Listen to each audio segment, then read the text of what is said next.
नमस्कार मंडळी, निलेश गार्डनिंग मराठीमध्ये तुमचं सर्वांचं स्वागत आहे। तर हा आहे आपला टेरेसचा फेब्रुवारी महिन्याचा अपडेट। तर मागच्या शनिवारचं शूट आणि ह्या शनिवारचं शूट हे मी कंबाईन केलं एका व्हिडिओमध्ये। तर हे नीम ऑइल मी प्रत्येक शनिवारी झाडांना देतोय। आता हा तिसरा शनिवार आहे।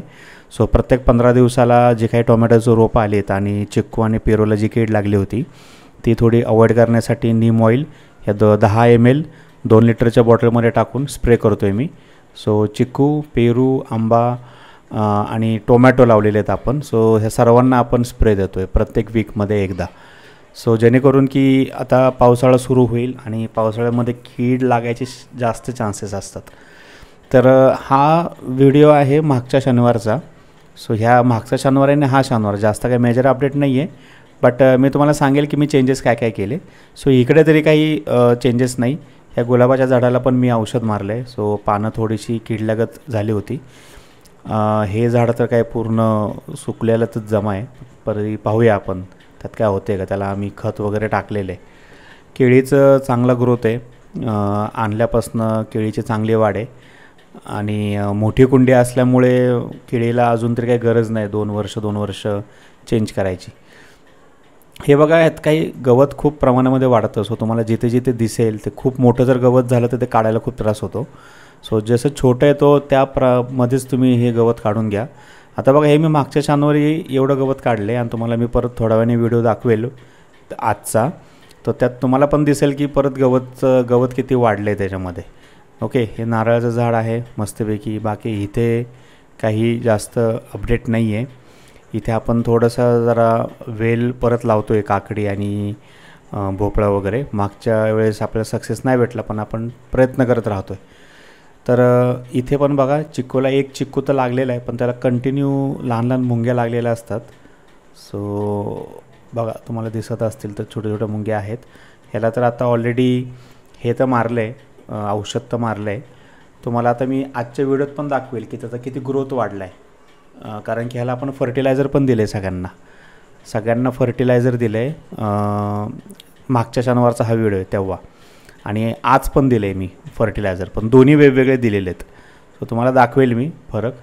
इकडे जास्वंद बघा किती मस्तपैकी फुललं आहे आणि ह्याला कळ्या पण खूप लागलेल्या आहेत। तर ऑन ॲन ॲव्हरेज रोज ॲटलिस्ट एक तरी फुल आहे रोज या एकाच झाडाला, कारण की कळ्या भरपूर आहेत ह्याला आणि मस्त ग्रोथ आहे। खूप झाड पहिलं छोटं होतं, जसं ह्या मी ग्रोबॅगमध्ये शिफ्ट केलं तसं हे झाड खूप मस्तपैकी वाढले, कारण खाली मुळ्यांना त्यांना पूर्णपणे ओपन सोर्स भेटला वाढण्यासाठी।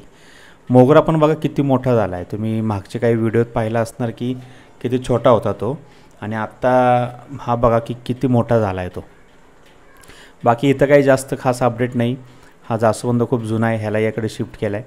त्याला एकदा आपण पूर्णपणे छाटणी करणार त्या जुन्या जास्वंदाची, आणि तो मस्तपैकी सगळ्या साईडने फुटेल। तर कढीपत्ता आणि मिरची पूर्णपणे जळली होती। जसं याला औषध मारायला सुरुवात केली ना, ह्याला परत फुलं यायला लागलीत।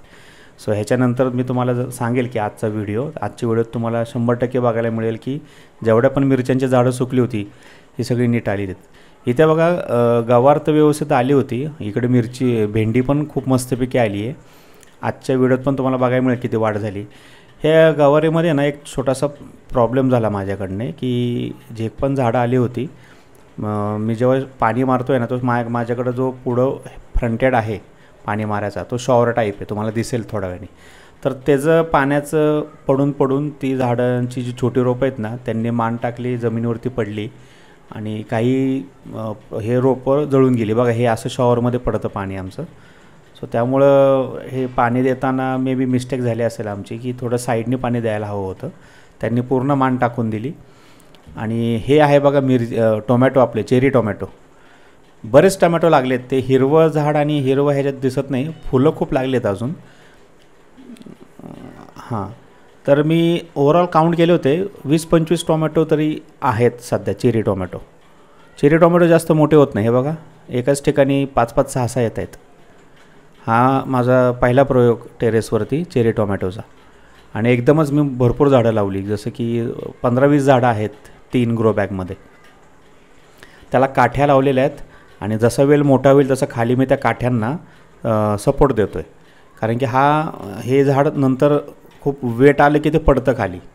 सो त्यामुळे ही मिरच्या आहेत. ठीक आहे.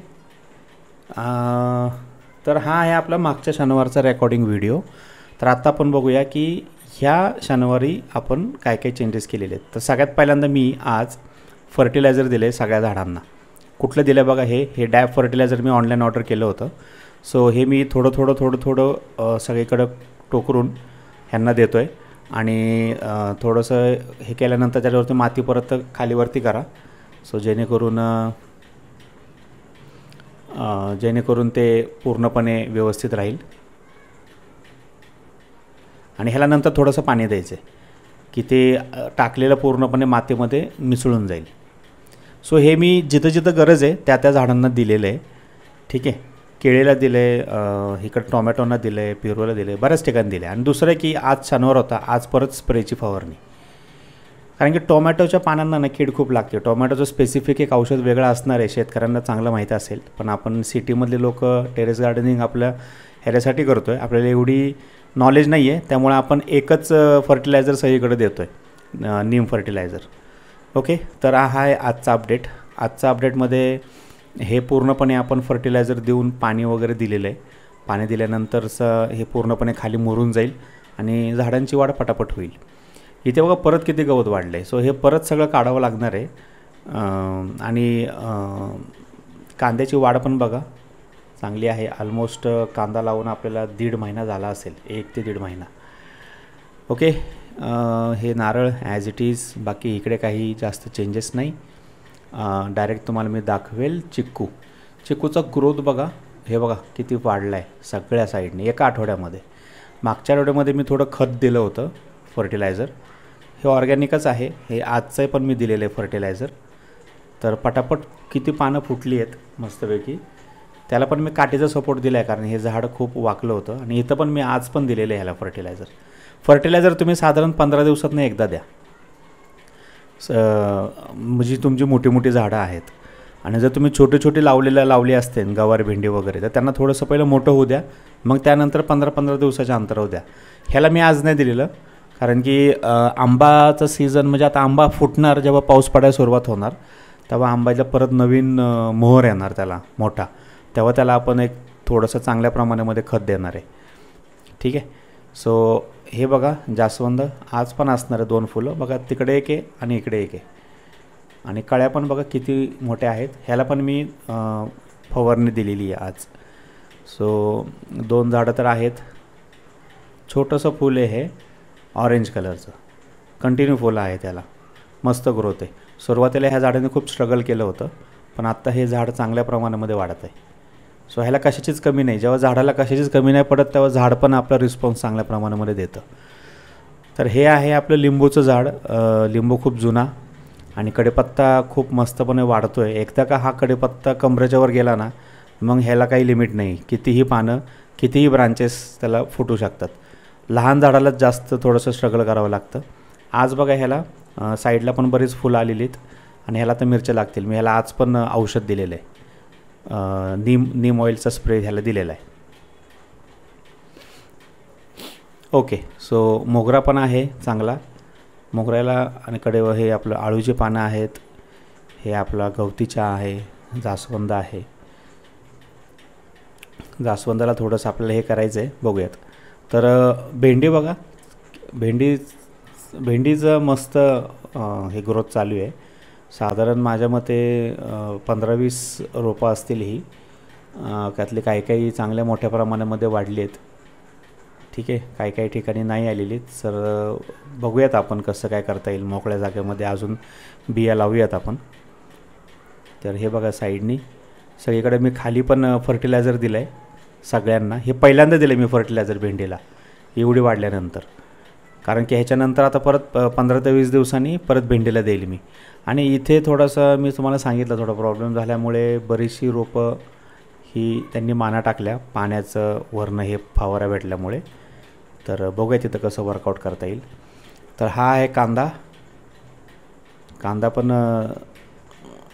मस्त आहे. त्याच्यातले पण आपण जसं वेळ मिळेल तसं आपण त्यातलं गवत काढत राहतो. ह्याच्यामध्ये ही गुलछडी आहे आणि काही मिरच्यांचे 2 रोपं आहेत त्याच्यात आणि पुदिना आहे सगळीकडे. सो सगळीकडे पुदिना आहे. सो मस्तपैकी पुदिनाचं आहे. तर मध्ये आधे कधी भाजीला लागलं तर इथून घेऊन जातो आम्ही. सो एक छोट्या ग्रो बॅगमध्ये पूर्ण पुदिना आहे. आणि हे आहे आपले चेरी टोमॅटोचे 3 ग्रो बॅग, की जे मधली ग्रो बॅगनी पण ऑलमोस्ट पिकअप घेतला आहे आणि त्याची पण हाईट ऑलमोस्ट साईडच्या ग्रो बॅग एवढी झाली. आणि ह्याला जास्त जळून नाही दिलं आपण, कारण की पहिल्या वेळेस आपण औषध द्यायला लेट केलं, त्यामुळे बरीचशी पानं खालची पिवळी झाली. पण आहे बघा, तिन्ही ह्याच्यामध्ये टोमॅटो लागलेत. इथे पण आहेत, तुम्हाला दाखवतो. ओव्हरऑल इथे 6-7 आहेत. ह्या साईडला पण मधल्या ग्रो बॅगला पण तुम्हाला 10-15 चेरी टोमॅटो दिसतील. कलर ग्रीन असल्यामुळे लवकर समजत नाही कुठे आहेत. सो तिथे पण आहे बघा. आणि ह्या साईडला पण भरपूर मिळतील तुम्हाला बघायला. फुलं पण भरपूर आहेत वरती लागलेली. ह्या साईडला पण आहेत बरीचशी. येस, ह्यांची जास्त हे होत नाही. हे डायरेक्ट आता मला वाटतं पुढच्या वीकमध्ये काही टोमॅटो आपल्याला मिळतील. पुढच्या वीकमध्ये नाही, साधारण 10 दिवस तरी जातील माझ्या मते. ठीक आहे. सो हा आहे आपला टेरेसचा अपडेट. आणि हे पेरूचं झाड पण बघा. पेरूच्या झाडाला जसं 3 आठवडे आपण हे देतो आहे ना, तर एकदम हेल्दी झाड झालेलं आहे. म्हणजे पानं वगैरे बघा एकदम हेल्दी दिसत आहेत. ना त्याला कुठं मुंग्या आहेत ना कुठं बुरशी आहे. थोडं पाण्याच्या मागं आहे अजून, पण जाईल ते हळूहळू. आपण सारखं त्याला नीम ऑइल देतो आहे. सो होईल फरक ह्याच्यामध्ये. इथं पण आपण फर्टिलायझर दिलं आहे. तर कसा वाटला व्हिडिओ, लाईक करा, फॉलो करा. तुमच्या ह्याच्यानीच मला थोडंसं इम्प्रूव्हमेंट भेटतं नवीन गोष्टी ट्राय करण्यासाठी. सो भेटूया पुढच्या व्हिडिओमध्ये. Thank you, bye bye.